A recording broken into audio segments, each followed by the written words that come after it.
Hello,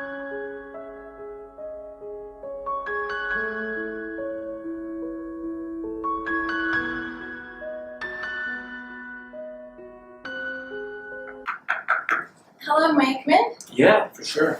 Hi, my name is Allison. I'm going to be the nurse today. Hey, I'm well.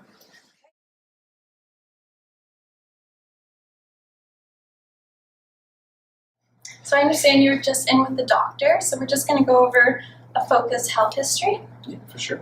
So I understand he recently diagnosed you with situational depression and anxiety. Yeah, it's been coming on for a long time, and I think I'm happy he diagnosed that 'cause I've been feeling not the greatest for a while, and I'm happy we figured out something today.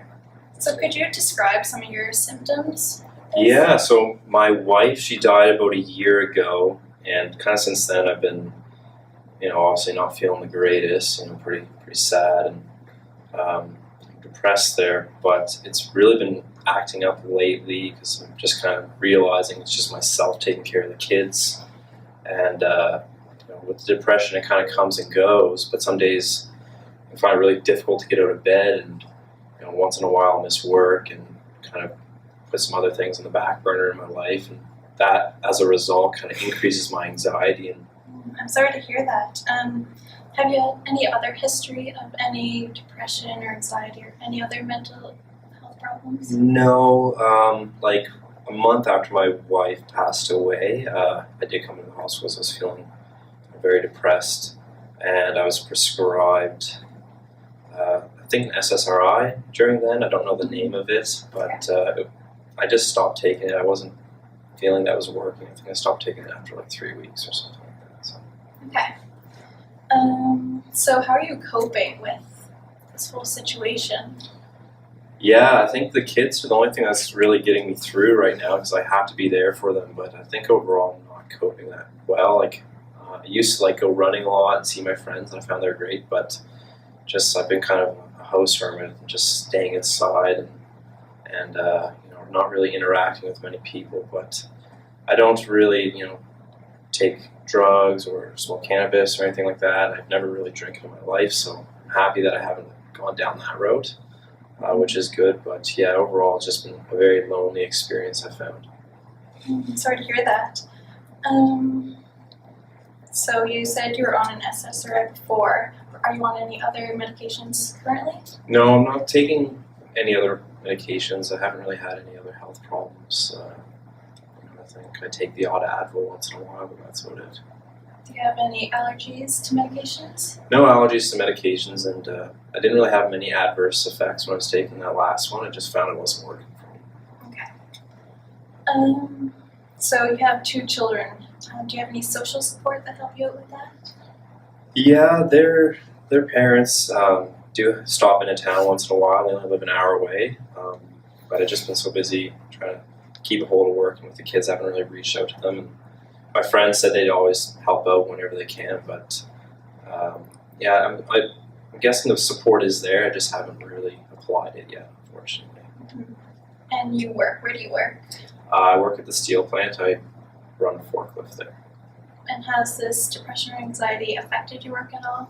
Yeah, my boss, he's very understanding of my whole situation, but I don't really want to push his limits a bit more. I have missed a couple days here and there. And have you had any thoughts about suicide?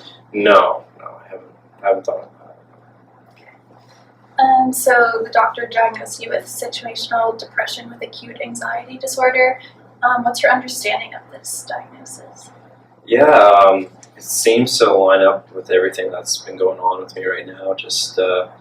I haven't really been a depressed or anxious person in the past, but I'm assuming the situation being like my wife passing away has kind of brought this up upon myself. And the depression that's ensued with that, and as a result, the anxiety of me just kind of adjusting to the situation and realizing I have to work with my kids and take care of them by myself. That's kind of what I'm taking it as. Yeah, so your symptoms have been pretty normal for depression and anxiety. It's put a burden on your life, but we're going to work together with the pharmacist and the therapist to help you get back on your feet. Thank you.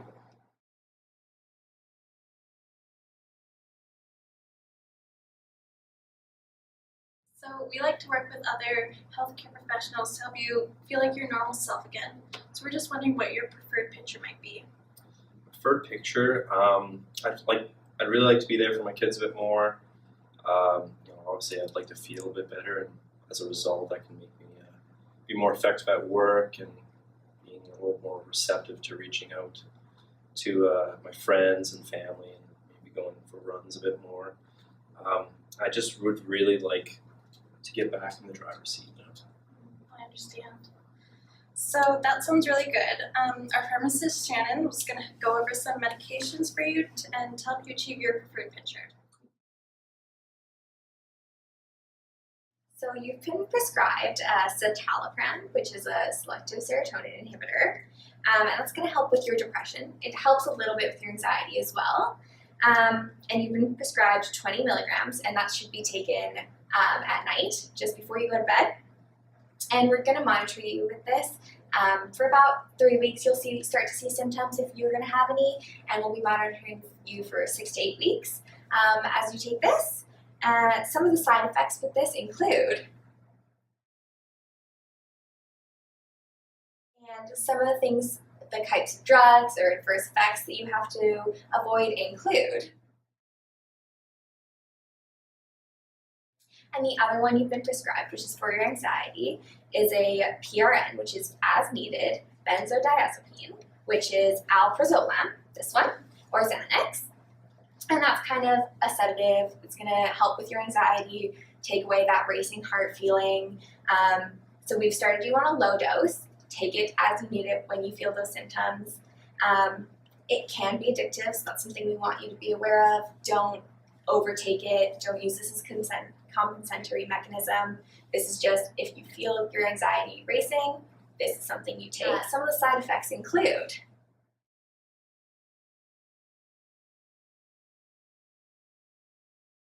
as well as some of the other things you need to avoid include.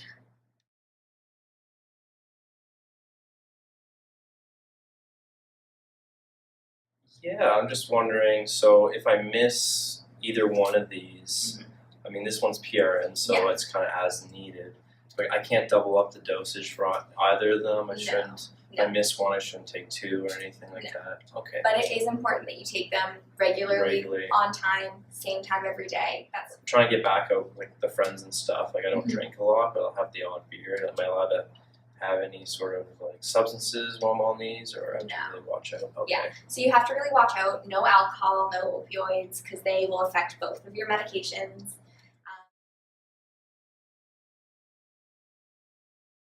Okay, so Will, based on the information Shannon has given you, can you explain to me how you're going to take the medications? Yep.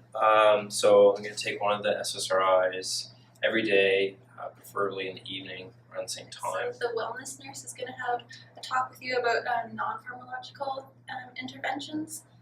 So she'll be in a few minutes. So I'm a wellness and a mental health nurse here at the clinic. I understand that you've had quite a busy day here today. Yeah. Yeah, absolutely. A lot of information. Yeah, but it was, the nurses and pharmacists were great explaining everything to me, but quite a busy day. Yes, I can imagine. I did speak with the nurse and the pharmacist, so I'm all up to date on what was discussed today. I just quickly wanted to go over kind of how you're going to be adjusting to the medications that you were prescribed. Okay. So you're prescribed 2 medications today. And both can take, some time to work and to become effective, especially the SSRI, the antidepressant. And I just want to discuss how you feel you're going to manage that as you adjust to those symptoms and to those new medications. Yeah, one of the side effects was like drowsiness, maybe for both of them. And I've been kind of leaning towards this way for a while, but I think for the first 3 weeks I want to take some time off work because I'm a forklift driver. I don't want to be drowsy at work. I think it's just the best for me right now. Well, that's great. Another thing I wanted to touch on, I know that the nurse mentioned that you haven't been experiencing any suicidal thoughts or ideation. Is that correct? No, I haven't. Okay, that's great to hear. Unfortunately, sometimes these medications can cause some of those symptoms. You may experience some negative thought patterns, some suicidal ideation.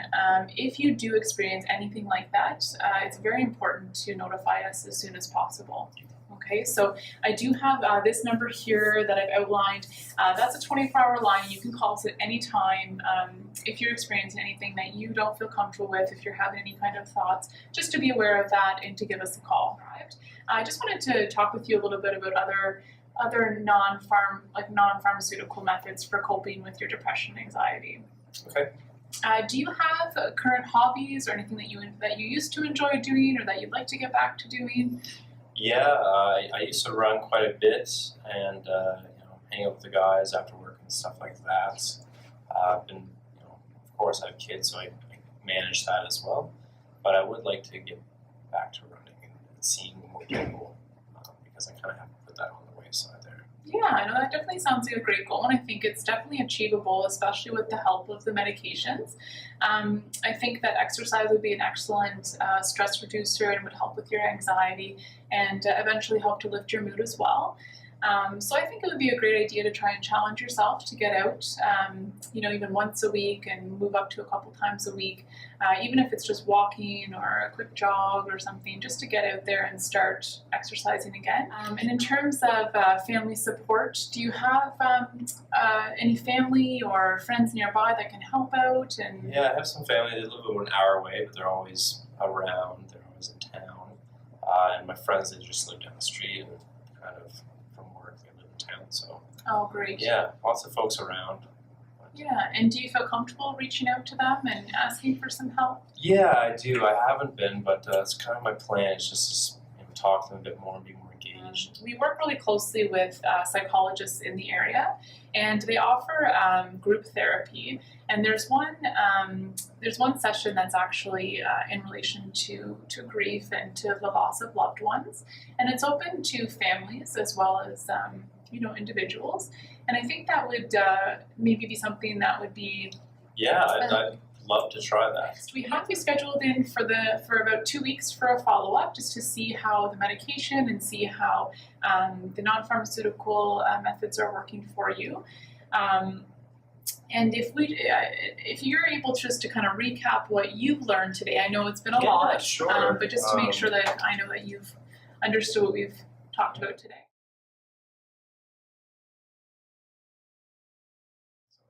Yeah, thank you very much. Yeah, Thank you, Will, and I'll see best you of in luck. 2 weeks. Sounds All right, great. have a good Thank day. you very much.